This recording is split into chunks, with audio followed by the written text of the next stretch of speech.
E Decolonize is back on YouTube. I took a little break as a new mom and trying to navigate that new space as an educator and as a mom. I wanted to make sure that I took enough time off to get everything ready, reestablish myself, re-energize myself, and return. Welcome to E Decolonize number 19, which means that you can view 18 other classes that are available here on YouTube absolutely free with amazing guests. I have a lot of information to share with y'all. It's an online class that I offer on YouTube, and I also offer private courses through Zoom and Teachable. Today's topic, we are going to get into this very important discussion about Aztec, Meshika, and the Nahuatl language. Is Aztec a proper term? Is it legitimate? Is it authentic? Is Meshika the correct term? There's a debate among that, right? And there's a lot of unlearning that I have to do regarding these two topics and these two terms. And we're going to talk about the Nahuatl language with a particular emphasis in the state that is known as Jalisco. Today, my guest educator is Chris Cuauhtli from Jalisco Nahuatl. He has a YouTube channel and a TikTok account, and you are going to meet him very shortly. So let me get into briefly, for those of you who are watching E Decolonize for the very first time, I want to introduce you to what this space is. E Decolonize is a course on YouTube that I started in 2020 when I was not able to go out there in the protest. I wanted to give back to my community. So this is how I found my space to be able to bring this information. This is meant for everyone interested in decolonial approach to history. I also offer private courses that I'm going to share with you. My biggest focus is to make decolonial history accessible to all of our people, regardless of your education level or age. Knowledge belongs to our community, not just in institutions that require access, funds, and privilege. We deserve to know this history. A little bit of the history of E Decolonize. Like I said, you can watch 18 prior courses available on here. It began in 2020 in the middle of the uprisings that took place that year. I could not, I was pregnant at the time, and my doctor really recommended against my activism. For the first time in my life, I could not participate in a protest, and I wanted to still contribute to my community. And this is what I did. I had just received my master's from Cal State LA in history. I had just completed my teaching internship for Los Angeles Community College District. And I figured, you know what better way to give back to my community than offer free courses online? And this, my approach is an interdisciplinary approach, which means that I combine disciplines. I'm not just giving you the historical discipline and framework. I bring in linguistics, archaeology, anthropology, and whatever other field that we can do to use, right, to better understand this complex history. And I have guest lecturers invited to speak on specific topics and specialties that provide needed knowledge. I am not all knowing. My education, even though I've been on this journey for about 26 years, is limited. So with that happens, I want other people to come in and share with you their specialty, right? Because this is a collective effort. This is a collective process for decolonization. And the last classes I gave last year are the last 5 classes are here. You can kind of see where this intention comes from. I've had a guest speaker talk about Inca philosophy. I gave a class in the Spanish language for the first time ever on Historia de Colonial de México. Class number 16, we were talking about manufacturing Latinidad and the colonial foundation and white supremacist aspects of it. Class 17, I got into women of Mesoamerica, which is my particular specialty. And our last class was class number 18, where we had Ra Ruiz Leon give us an introduction to Taino history. This is important because even though this channel is called Mexican Excellence, I have come a long way. It started as a Nahuatl women fight. Then it was called Nicantlaco Women Warriors for many years. Then I learned that that was wrong. So I corrected it. And I'm trying to make this accessible as well to our people, which we're going to talk about as well. And lastly, I wanted to let you know I have 2 courses coming up in the summer. I'm currently teaching Decolonial History of the Americas. My next 2 classes are going to be a 7-week hybrid course through Teachable. And on Zoom, I have Introduction to Women of Mesoamerica. You can go on my website to see the actual registration, and the link will be found in the video description. We meet 3 times during that 7-week course. It's intense. You have access to free downloadable PDF files. We have multimedia resources for you, and you have access to the entire course for 6 months, because there is just so much to share. And if you're like me, I like repetition, visual history, repetition, and images. It really helps me understand and better learn. And my next class, it's going to be in October. The first one starts in August. The next one for the year starts in October 5th. It's Decolonial History of Mexico. So same thing, 7-week hybrid course, 3 online meetings with each other as a class that are not recorded. And then you have access to 4 pre-recorded lectures. And again, resources, PDF files, all of that at your fingertips for 6 months. And all the information will be in video description. And also want to introduce you my new book. It's called Don't Call Me Latina. I'm a self-published author. I published that on April 15 of this year. It's available through me only, since I'm the self-published author. I'm the only one that's selling it. Hit me up if you're interested. It's also going to be available in the video description. And last but not least, we are going to meet Chris Cuauhtli from Jalisco Nahuatl.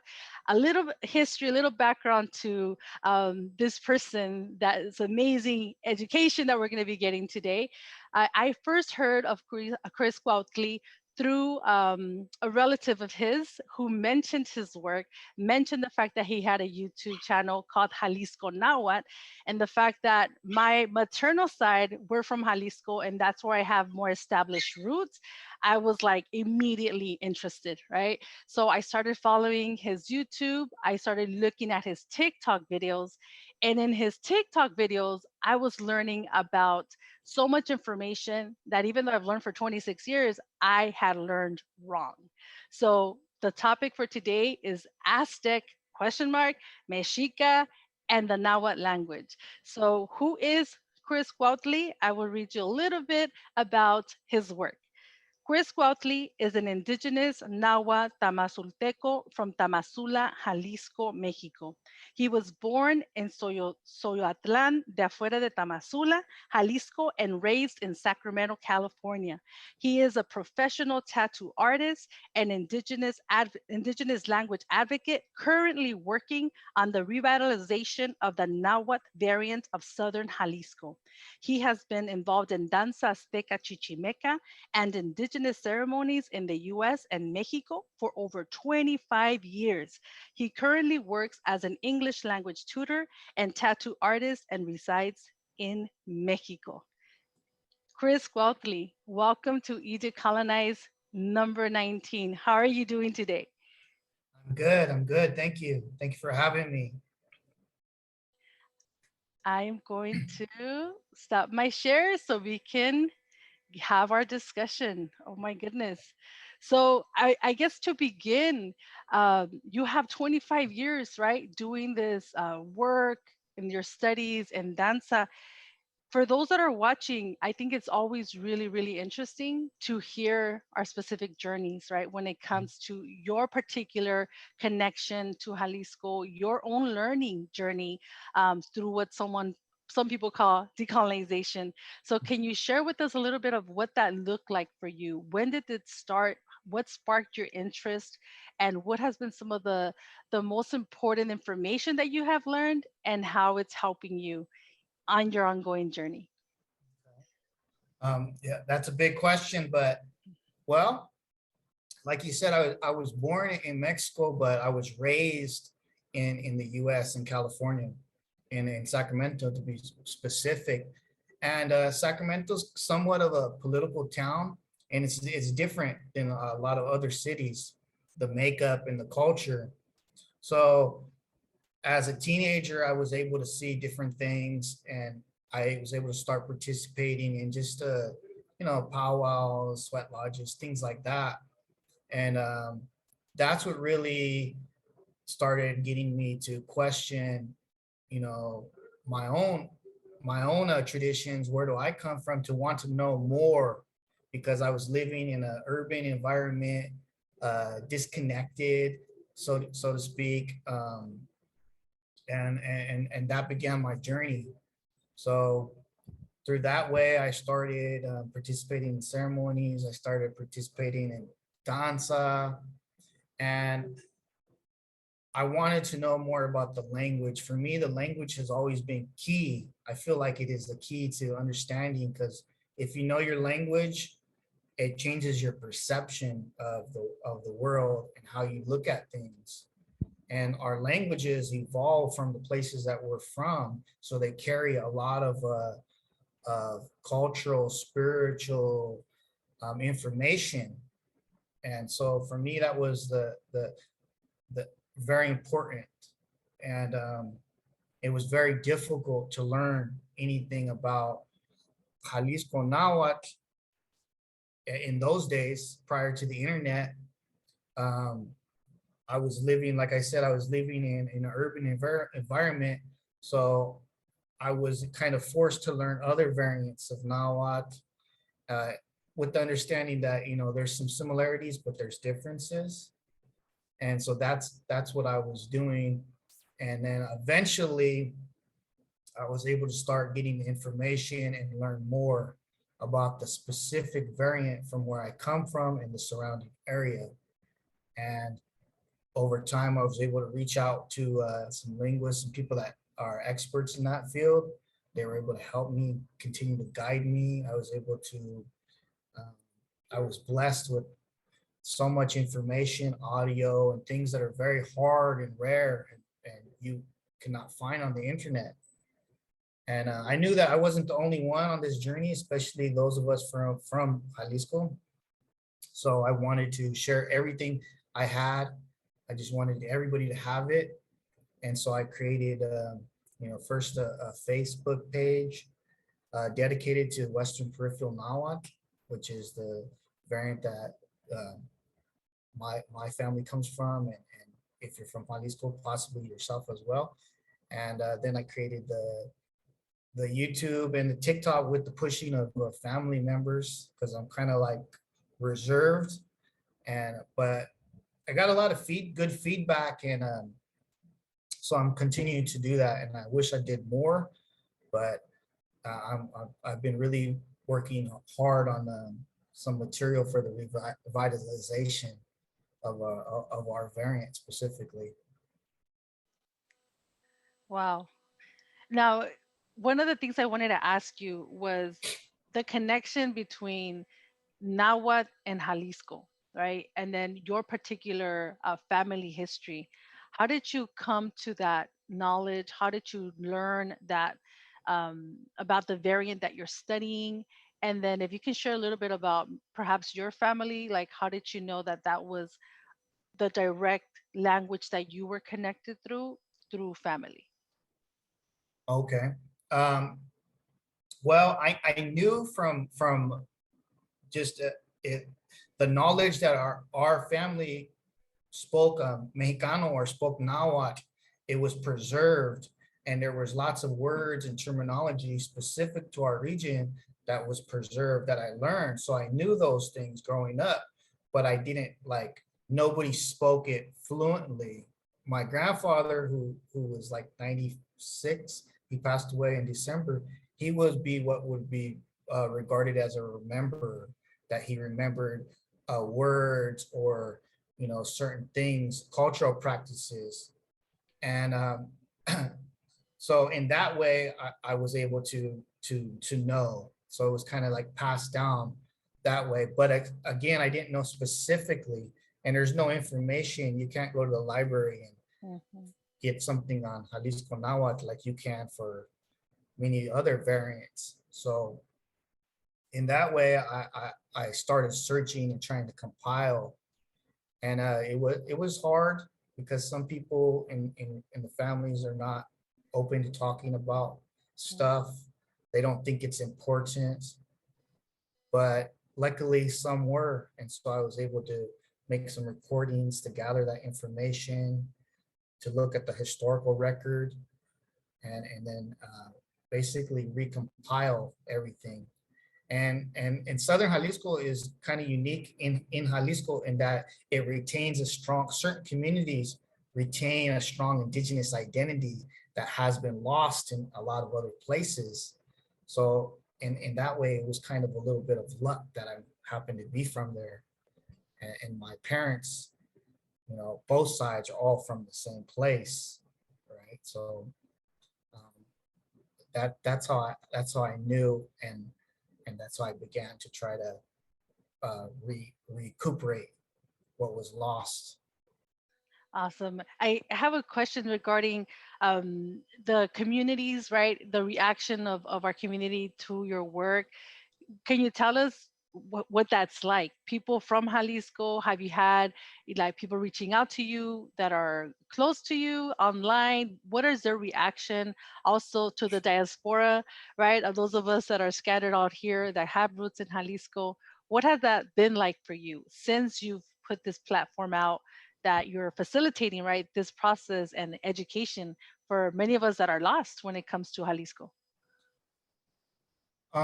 Well, to be honest with you, I think it's the initial reception is, oh wow, right? But there's been a very not a very strong interest, because the popularity of other variants, or of you know, the idea that so-called classical Nahuatl is the pure true form, these things kind of overshadow. And within the communities here, uh, a lot of people, they don't see a usage for it, right? And to learn our variant specifically, because it's in a dormant state, um, it's a lot of work. It's a lot of work, and it's not easy. There's no app, there's no classes, there's no dictionary, there's no book. We're creating these things. So it's been hard, and I just kind of waiting for somebody to come and say, I want to be your apprentice. That way, you know, to pass it on. But I'm working on just, I've been publishing things, like not like professionally published, but like just what I wrote, and presenting that to whoever wants it.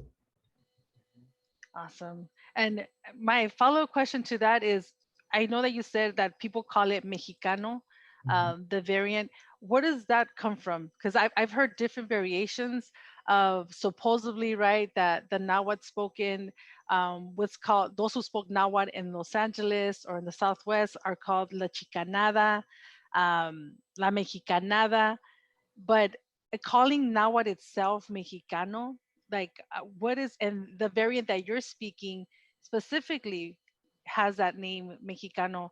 Why did that happen and not other variants like Huasteco Nahuatl?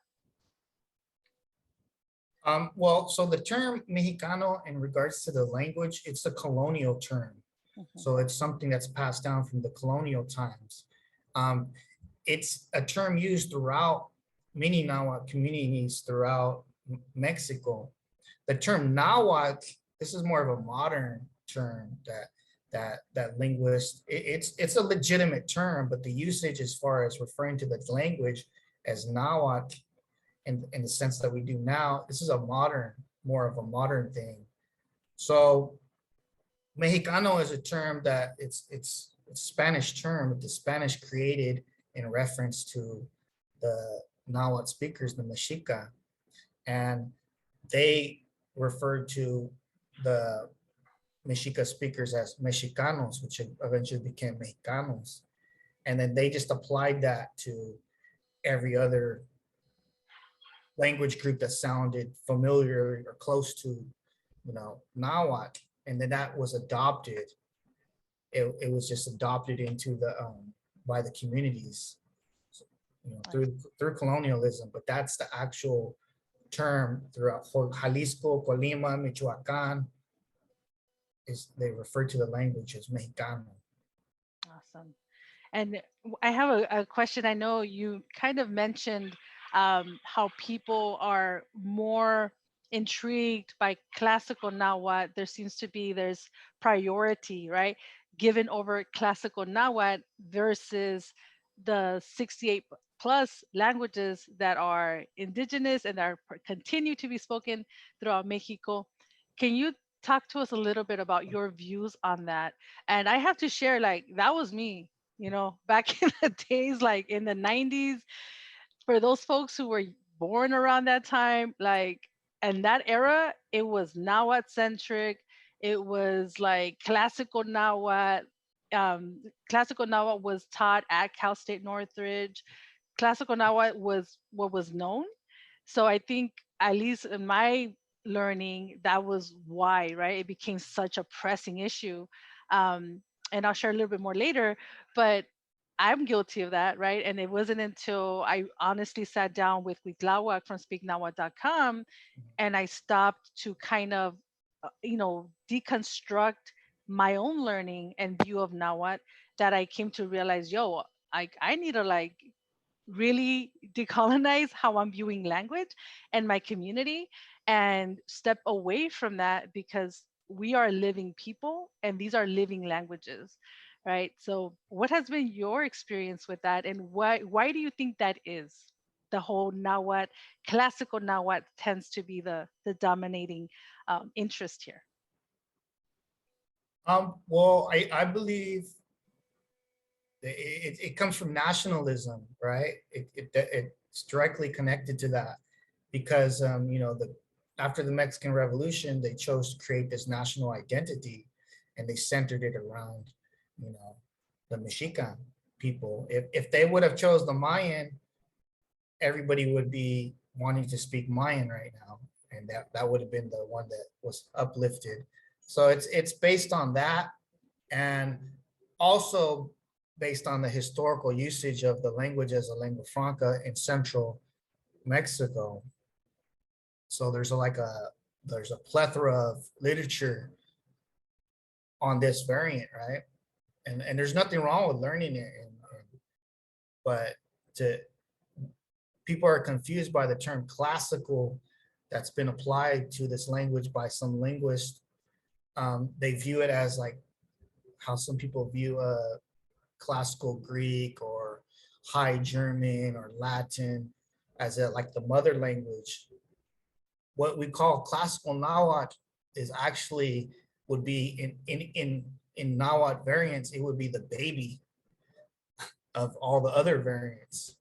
It's a combination of variants that commingled and emerged in central Mexico, according to the most linguists agree with that. Awesome.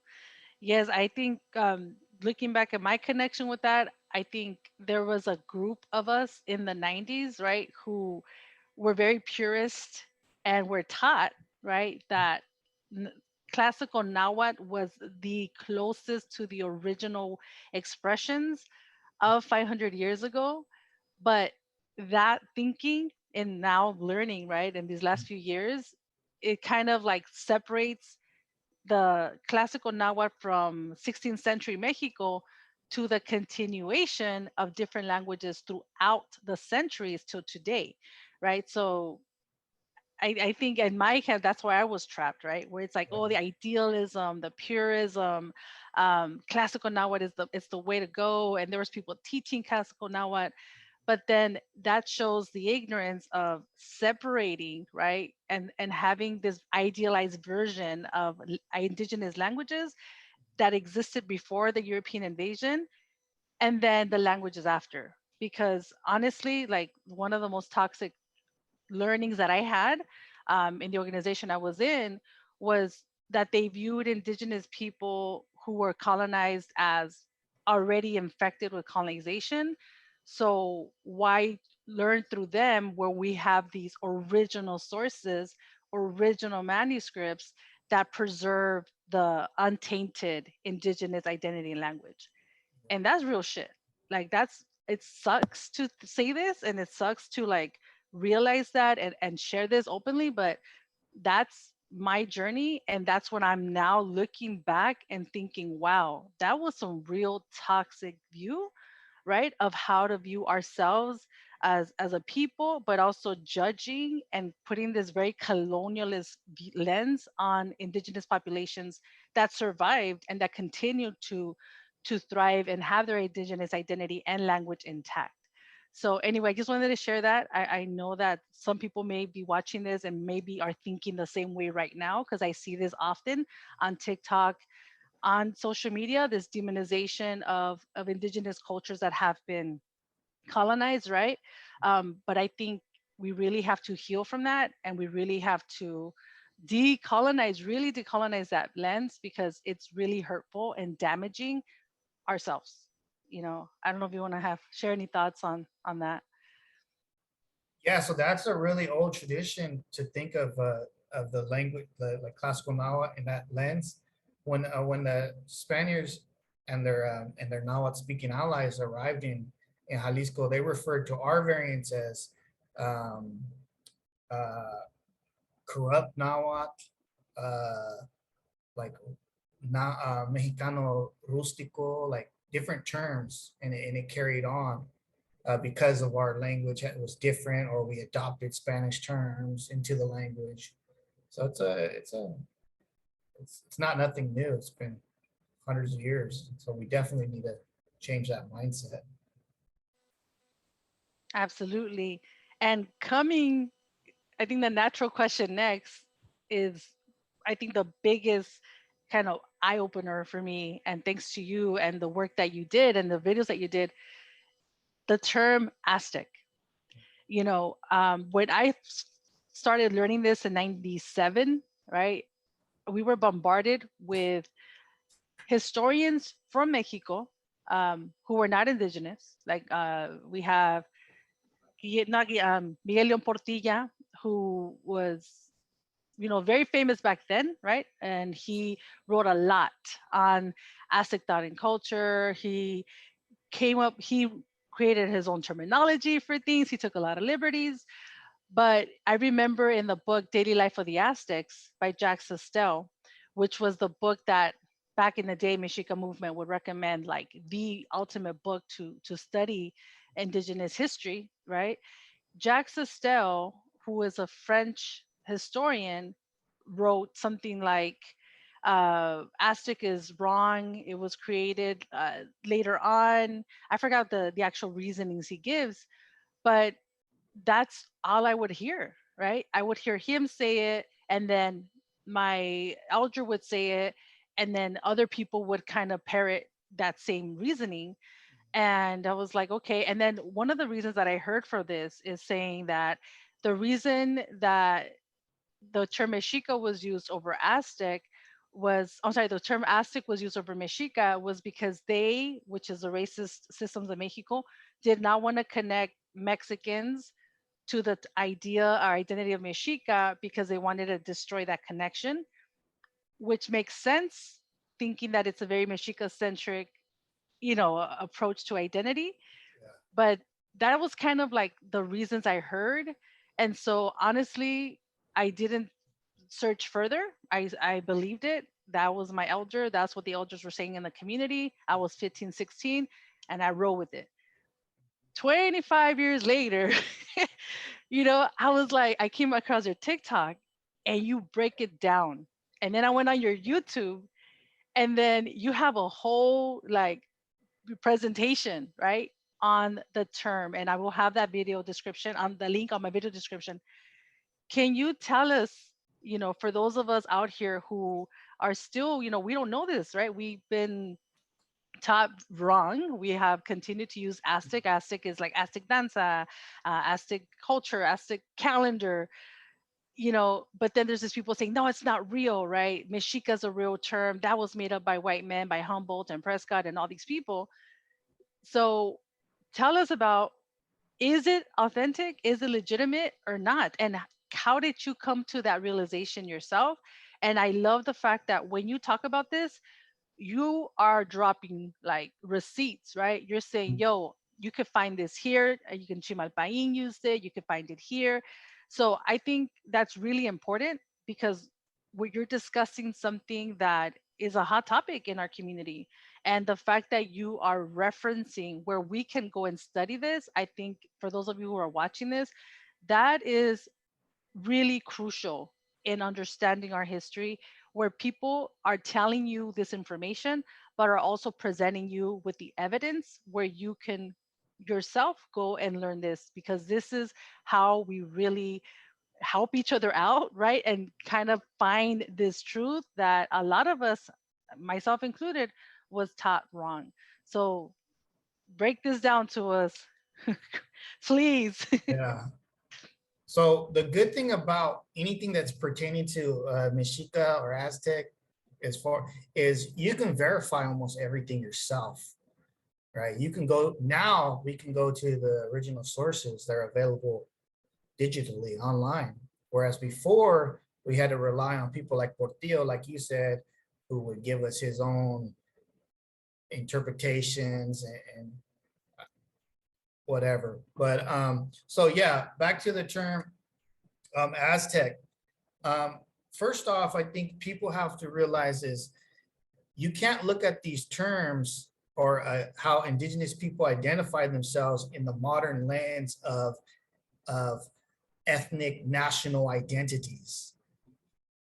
That's the first thing that first problem is, because in a modern sense now, in the Western sense, if I'm from Mexico, you know, I carry that identity. If I move to the US, I'm a Mexican American now, right?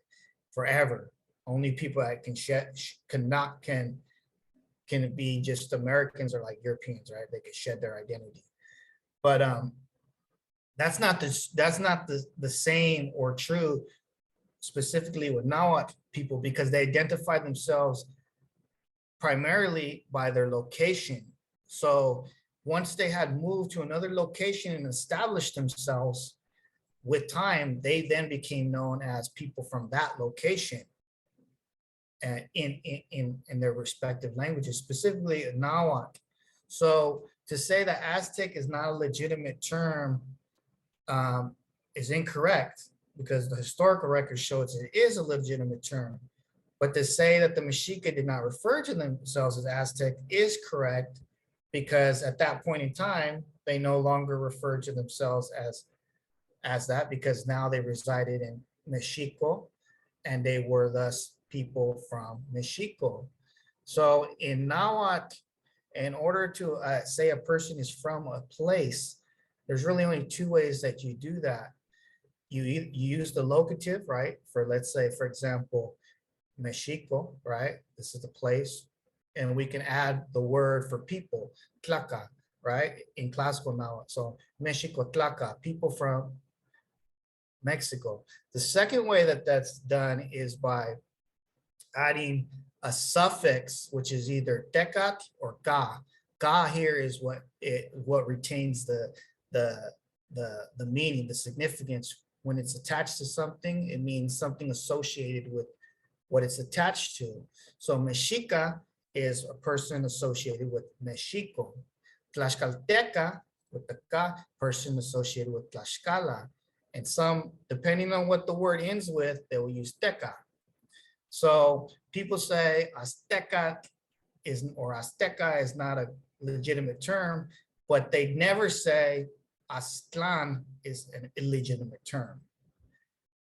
If Aztlan is a legitimate term, and I'm not saying it's the real place or anything, but a legitimate term, then to say a person is from Aztlan can only be done in Nahuatl in two ways, the two ways I just described, which would be Aztlantlaca or Azteca in the plural. Both of these are found in the historical sources. So the primary, excluding the Spanish friars that wrote during the colonial times that context, such as Duran, we have Chimalpayin, who you mentioned. We have Ixtlilxochitl. Then we also have the Codex Aben, what specifically has that meaning, terminology there written. And then we have the pictographic or hieroglyphs, however you want to identify the writing system that also is the glyphs for this.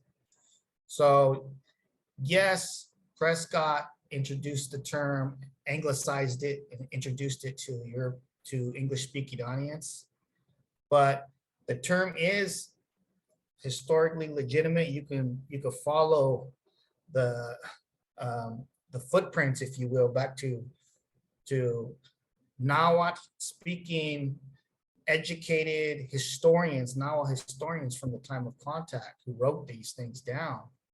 So it is a legitimate term, but it was utilized at a time when they were living in Aztlan or on their migration. And if you read all the migration accounts, they all talk about how they changed their name to Meshitin and then to Meshika. Once they settle, this is in accordance to the way Nahuatl speakers identify who they are. It's either by location, sometimes they're named after their leader, and for other non-Nahuatl speaking people, they sometimes will refer to them by something descriptive term of their language, being, not like Nahuatl. So those are only three ways that it was they identified more or less. So it is a legitimate term. I think that the big push to shift it to say, oh, it's not legitimate, and to have this focus on the Meshika, I think that was done by some people in order to equate the modern Mexicano with the ancient Meshika, and in that way to kind of pull them into the fold. And so I think there was like a political type agenda behind that. Absolutely. And I do want to share something about that, because the fact that I was in the Meshika movement, right? The way that I was taught Meshika identity was that we're already calling ourselves Meshika. We're just saying it in English when we say Mexican, or we're already calling yourself Meshika. And in the 90s, and maybe you can attest to this too, there was, at least the people that I was with and the people that I grew up with in the movement, they was like, they had lost complete hope and never reconnecting to their original nations or tribes. It was like this, and back then, for people to understand, to contextualize the access, there was no digitized archive, there was no access to records, ancestry.com, and all these crazy, resources now. So the way that I was introduced to it was, there's no way we can ever reconnect with our true identities or our true nations. So let's just use the Mexica model as a point of kind of the zenith of Anahuac, so that we can reconstruct ourselves as a Mexica nation. Mhm. And in the 90s, when you have absolutely no access to nothing, there's a shame aspect in your family. Nobody wants to talk about where they're really from. Everyone wants to praise the white blood, the imaginary, Spanish grandfather. So Yeah. I think, that's why a lot of people, it made sense to them in the 90s. It made sense to me. Y'all was like, okay, like there's absolutely no way. But then here we are now, years later, and there's like reconnecting. There's all these archives coming out. There's now, Nawa historians that are actually being given, access to people and universities, whereas before it wasn't that way. There was, like you mentioned, Chimalpain and Islishochi. For so long, those archives, their writings were not included in these, monographs that historians are writing about, and they're talking about, colonial Mexican history, and they would not mention indigenous authors, right? Because there was like this, oh no, they didn't really know much.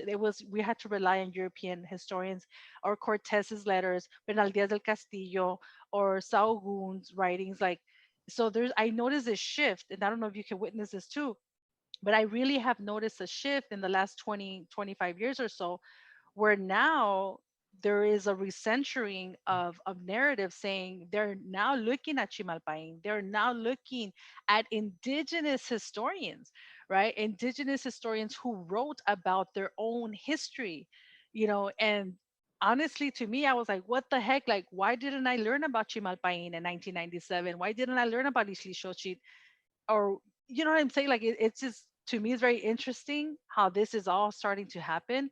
And for those folks who are watching this who have no idea who Chimalpain was or Isli Shoshit, can you tell us a little bit about who they were and why they're so important when we're talking about this topics, particularly when we're talking about Azteca? Okay. Well, Chimal Payin, he lived basically, he was born like basically at the time of contact, but and I think he died in like 1570 or something. But he was a direct descendant of I believe Akamapichli, which was a Meshika Tlatoani, and some other, he had some other families, but he was, both of these people were educated in the Spanish system, but also in the indigenous system. And they became historians for the people, really renowned historians, and especially Chimalpayin. He's often quoted, but as you said, not really given the credit. So they wrote a lot, especially Chimalpayin, regarding indigenous traditions, and there was other authors as well, indigenous authors from not just from there, but outside of that area. Um, so yeah, their information was really informative. And the shift now that I see too is like what you said with Sahagun. If you look at the Florentine Codex, one side's Nahuatl and one side is Spanish, and they would just translate the Spanish. But now we know that they're not the same. You know, the Sahagun himself, and I don't know if I pronounced his name right, he doesn't translate the Nahuatl correctly because his audience was, the Pope and whatnot. So he would put whatever he put in there, and it kind of distorted the actual what the Nahuatl said. So now there's a shift to actually look at actual Nahuatl text and translate them, and then look at them through the lens of what was going on at that time. What does it mean? Yeah. So I saw that shift also as well, and I'm glad.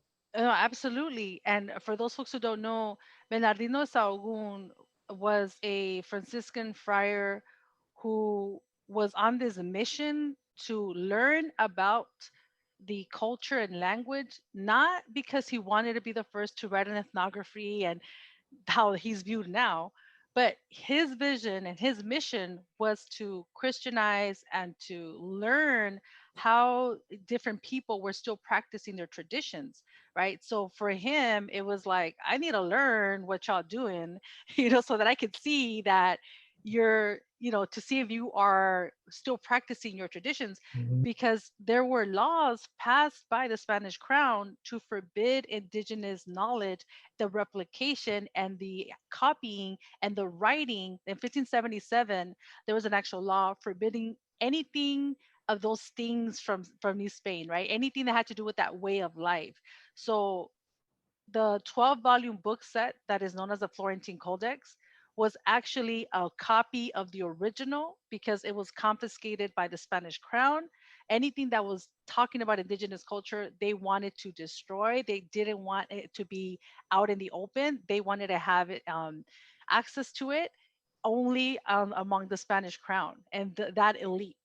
And it's very interesting because I have seen many conferences, you know, it's completely celebrating Saogun, celebrating the clergy, right? The European clergy that participated in the erasure of indigenous folks. And people will say, but how is he erasing if he was writing about them, if he was like spending his whole life about, and that's where people mix it up. They don't understand the intention versus the what happened at the end, right?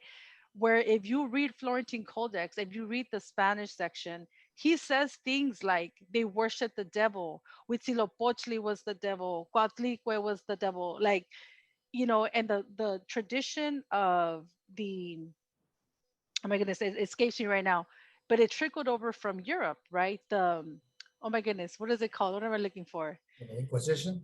Yes, thank you. Thank you. So the culture of Inquisition trickled over to Mexico and all of Abya Yala, this continent, and used those same tactics on indigenous populations. So the fact that there have been conferences honoring him, and I've always found that problematic because indigenous scribes were belittled. Indigenous students were belittled. Like, oh, they were just writing. Oh, they were just, doing what they were told. But they have a lot of power and they had a lot of authority and what was being said and what was not being said, what was being drawn and what was not being drawn. So there's now this whole new, attention being given to indigenous authors who are not like European authors. They did not write their names. Oh, I wrote this. I'm the author of this. That's not part of that tradition. So a lot of erasure happens because they're like, oh no, they were just students. Oh no, they were just already colonized. But again, we have to center their lives, their writings. They're telling us a story. And like you're saying, the Florentine Codex, um, the book it's incomplete, and I didn't know this, but I have learned that sometimes they would write, like you're saying, the Spanish section, and uh, generations later somebody would come and write the Nahuatl version, or an image does not match the text. Like it wasn't something that they sat down and did all in 1 year. It was like no, it was multi-generational. It took a lot of people. There's a lot of things to it. So anyway, I went off on that, but I think it's really important that you mentioned that.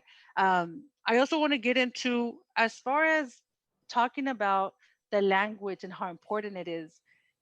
What is your view of, and again, this is something that I'm looking at recently now, that the rise of maybe the last 10 years. Let's talk about indigeneity. Like, what does that mean to you with this whole concept, this new that people throwing around, reconnecting? What is happening, what are you looking at, how do you describe what's happening in the, I would say, the Mexican community, right, the Chicano community?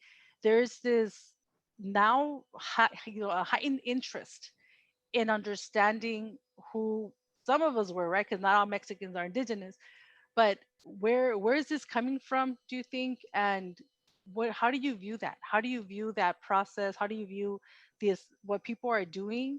Um, and what is something that you can contribute to that conversation for folks who are interested and they're realizing, right? Okay, I'm not fucking white. They're realizing, oh shit, my great great grandfather spoke Yoeme or spoke, Mije, but that was forbidden for me because they were trying to survive and didn't teach their children that language because, all these things. And there's this realization happening. And then we have the concept of indigeneity. Like, where does that play into this conversation? Your thoughts? Well, I think the idea of indigeneity, it's a very complex because it depends on your experience in your community. Um, in the U.S., being indigenous is totally different than in Mexico, and many people that are indigenous and recognized as indigenous in the U.S., if they went to Mexico, they wouldn't be recognized as indigenous. They would be like, what? If you said you're indigenous, whatever, but the people probably would be like, I don't think so. And vice versa, indigenous people, when they come from Mexico to the US, they're not looked at as indigenous. They're looked at as, Latino or Hispanic or whatever term, even if they speak indigenous language. But that's changing, I think, now. I think it's good. People are trying to find their roots. For me, watching this, the evolution of this, what people refer to now as reconnecting or detribalizing these terms, I think I think a lot of times the term reconnecting is being really used kind of loosely because people are saying they're reconnecting, but what they're not reconnecting really to nothing. Because in order to be reconnecting, you have to reconnect to something. Now the process, right, is finding what to reconnect to, and in that process, a lot of people are being led astray because by reconnecting to things that aren't necessarily what they should be connected to, what their ancestors were. So it's a really delicate, because in that process, I think there's a lot of there's some cultural appropriation occurring. There's some misinformation occurring. There's some disinformation occurring. But so for me, being indigenous is not only knowing that you are, because many people have that DNA, but actually representing yourself in that manner, walking in that manner. And for me, learning your language, promoting that, and then if you can, connecting to your community, because that's what it's really about. It's connecting to your community, um, at least here in Mexico. That's what it's about, being a part of a community. And if you're from an indigenous group that's been totally, basically, I don't know, acculturated, then perhaps doing the work to recreate your community, because that, I think that's also possible. It's been done in the US, we see, with that process of like state, federal recognition, groups are coming together, bringing their families back together. So it happens, it's doable. It's not easy, but you know, it's something you have to do if you really, really believe in that. Absolutely. And one thing you mentioned about language, and it's something that you have, you're committed to the revitalization of the Mexicano Nahuatl. Is one of the most powerful facts that I learned within the last 2 to 3 years was that 200 years ago, and this is according to Yasnaya Aguilar Gil. For those who don't know, she's a Mije linguist from Mexico. She said that over 70% of those in Mexico were speaking an indigenous language. 200 years ago, that's around the time of the formation of Mexico as a country, right? As a nation. And then you see this crumbling fact. The stats are dropping on how indigenous languages are starting to dwindle. And she says they're not dwindling on their own. It's not like, oh, they just stopped. Like, they're being killed, right? That's what she says. Los lenguajes se matan. They don't stop. They're killed.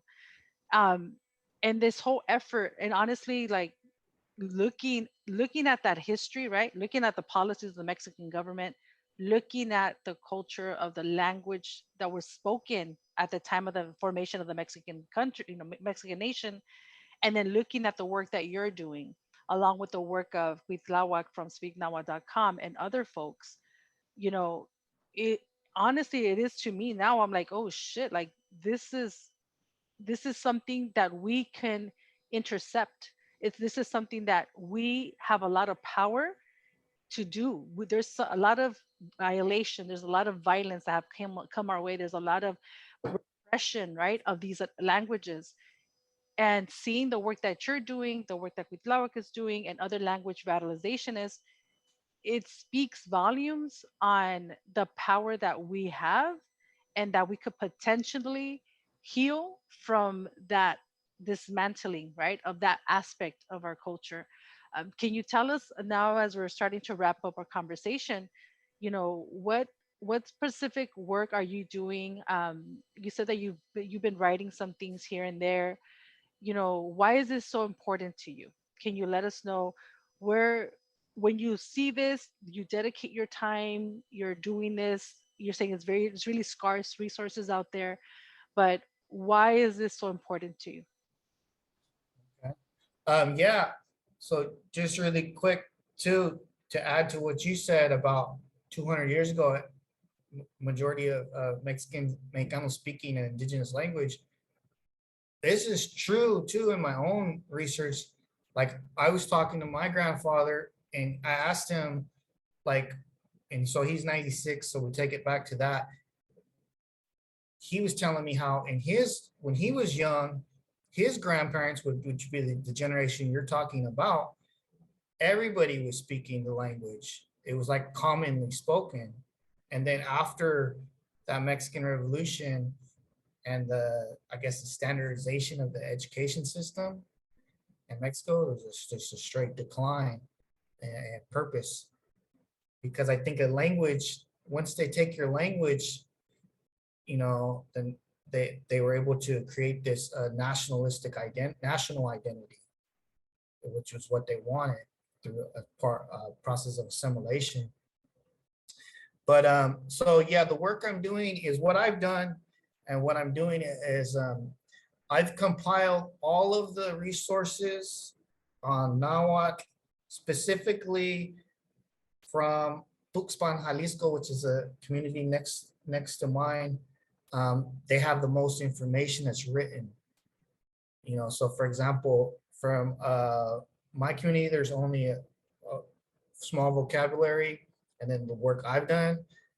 Next community in Zapotlan, there's another small vocabulary. So like each community has a small vocabulary, but Tuxpan has the most. They had a grammar written, they have audio, they have lots of things but these are all scattered, and it's recorded over an 80-year period.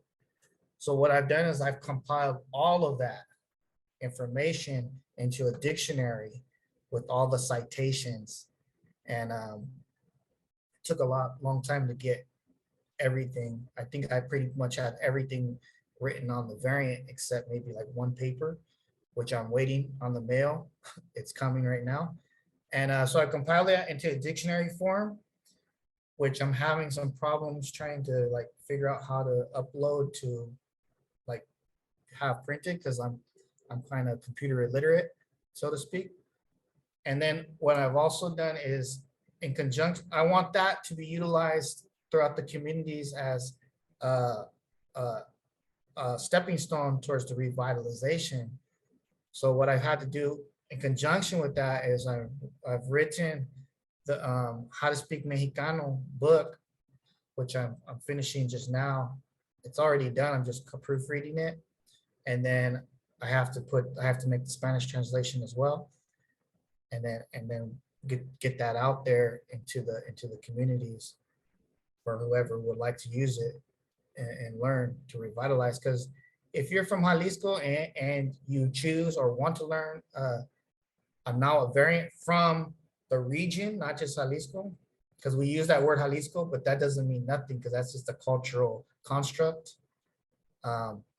There's resources, but we have to put in the work. Anybody interested in doing that, please contact me. I need younger minds and more tech savvy people to help.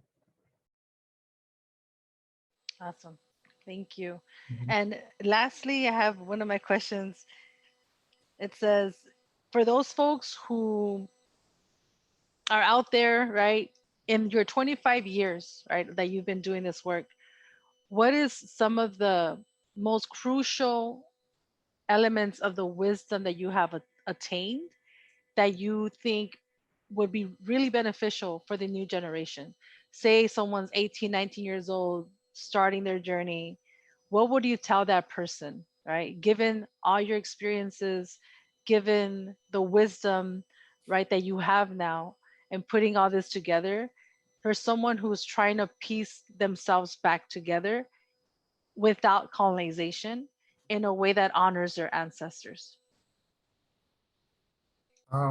Well, I would say, I think the most important thing is, if you're learning from indigenous people that are connected, or they know their traditions, be it the language, ceremonies, dance, whatever it is, um, you really should be quiet and listen. There's a tendency, I see it like on TikTok and these other things, for young people, especially from the US. We have to have that privilege. We have to recognize that privilege is to try to talk over connected or other indigenous communities.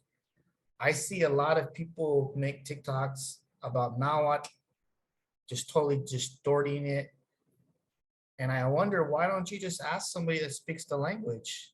Why don't you just message that guy? He knows that variant you're trying to talk, and get that assistance, that validation. And it's because I think it's because of that privilege that we have, you know, being raised in that society, that we think we're entitled to, oh, well, I did my DNA test. I'm 70% indigenous. Nobody could tell me anything. And that's totally contrary to the indigenous teachings. As a young person, your role is to be quiet and listen. And then even now, when I go somewhere, I don't talk unless I'm asked to speak. You know, I don't give my opinion. If I go to one of our dances, I'm there to assist unless I'm asked. And if you take that approach, your doors will be open to you that you probably would never believe will be open to you. And you're going to learn a lot of things. That doesn't mean don't ask questions, but every elder I know is going to give you an opportunity to ask a question, you know, some way. Sometimes you just have to be patient. So I think that's the main thing, is just be quiet, be patient, listen, and learn. Listen and learn. Powerful. Very, very, very powerful.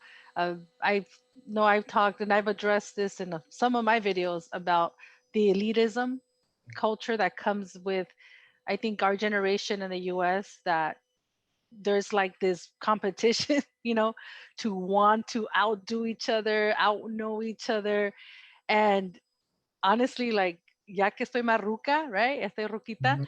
eh, I've noticed I was guilty of that shit too, right? And I'm like, fuck, like, what, how can we skip that? Like, I don't want people to have to go through that because it's really fucked up, you know, and it's really, it's gonna set you off, right? And I know that a lot of young folks that I see out there, it's like this pattern, right? You realize this, then it's just like you just want to become the ultimate know-it-all, and then shit hits real, you know, like shit hits the fan, and you get humbled real quick, right? Because life is gonna humble you, and it's like, oh shit, like how do I decipher this? So, I always tell people, don't get attached to knowledge, because everything is fluid, and as you're growing, what you learned, right, 10 years ago, there's new information, there's new evidence, and you got to keep your mind open, right, to that, and to people too. And I think it's beautiful what you're saying, because I wish I would have been told that, right, when I was 15.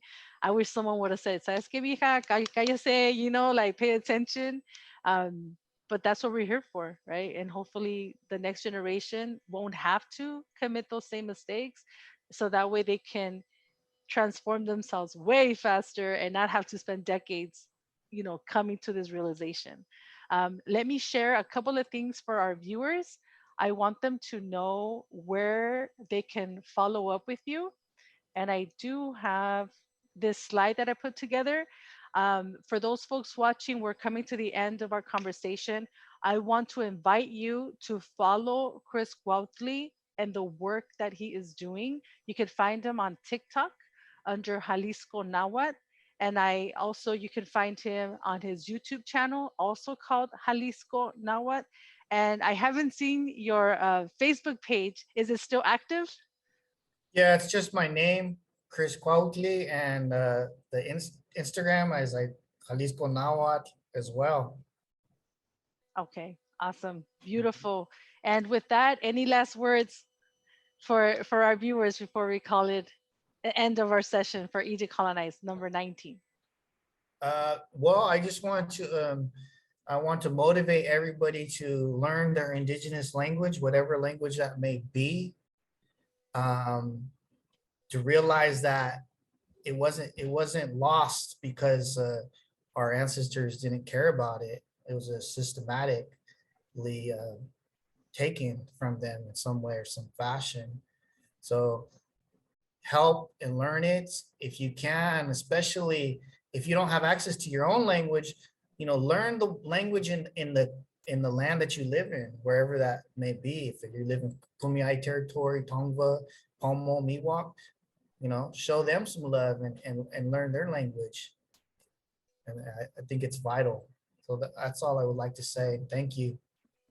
Thank you for having me. Thank you so much, Chris Cuauhtli from Jalisco Nahuatl. I will have links to your accounts on the video description, as well as other powerful videos that I have come across your work as well there for people that are interested. And please subscribe to his channel. Please follow him on TikTok. We need to support each other. We need to support our efforts. We are a community. We're going to heal collectively. The only way we're going to rise up is rising together. So with that, Tlaskamati for joining us, for being part of E Decolonize number 19. Stay tuned for our next class. Any questions that you may have for my guest, Chris Cuauhtli, please make sure to message him.